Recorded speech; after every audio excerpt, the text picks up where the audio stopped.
From horse-drawn wagon to master's degree, the Joan Durband story.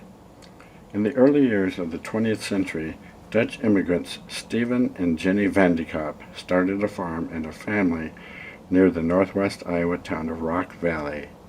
From 1914 to 1928, they had 5 children. This is the story of the youngest of those 5 children, my mother, Joan Geneva Vande. Life on the farm in those days was not easy, nor was it automated. The Vande used horses to raise their crops, and in 1930 they used a horse-drawn wagon to move their family some 20 miles to a farm outside the nearby town of Rock Rapids, Iowa. In 1933, Stephen died at the age of 56. Joanne's 3 older brothers had quit school after the 8th grade to help their mother run the farm. Joanne did likewise when she had completed the 8th grade. These were tough years during the height of the Great Depression. Joanne was a Christian who was raised in the Reformed Church tradition. As she grew older, she taught country school and also worked as a waitress in a Rock Rapids cafe. Though she had no high school diploma, Joanne was able to attend Central College in Pella, Iowa, for a year. She made lots of friends there, but was homesick being so far away from her family and home.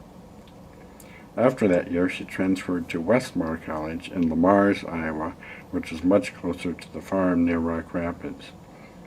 Eventually, Joanne met and married Jim Durband from the nearby town of Hull, Iowa. While raising 5 children of their own, they lived in Hull for 4 years before moving to a farm near Larchwood, Iowa. 4 years later, they returned to Hull, where Jim worked at Iowa State Bank and also drove school bus for the public school there. Joanne was a busy homemaker, den mother, 4-H mom, costume designer for her children's plays, and also worked at the local elementary school as a teacher's aide. Joanne planned annual vacations to such destinations as Denver, the Black Hills, Rocky Mountain, Yellowstone, and Glacier National Parks, and she made them educational experiences for her children.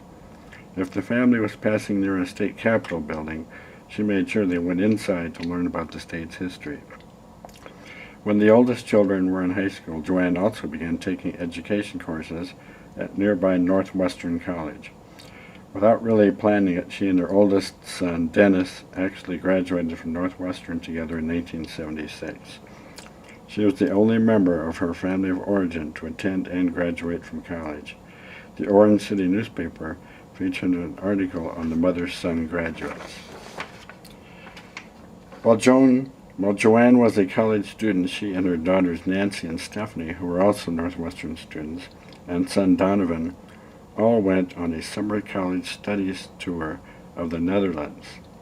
They were able to visit Joanne's Dutch cousins there. In 1977, Jim and Joanne divorced, and she moved to Holland, Michigan with her sons Randy and Donovan, who were still school age. There, she began taking graduate courses in library science at Western Michigan University, leading to a job as science librarian at Hope College. During this time, Nancy and Stephanie became parents, and Joanne became grandparents to 5 grandsons. In 1993, Joanne, Nancy, and her 2 sons moved to Arizona, and Joanne lived out the last 11 years of her life there in the Southwest. She died November 18, 2004, and is buried at the Mesa City Cemetery.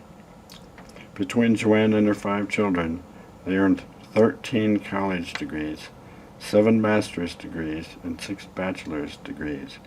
Not a bad haul at all for a woman who had started her life in the age of horse-drawn wagons.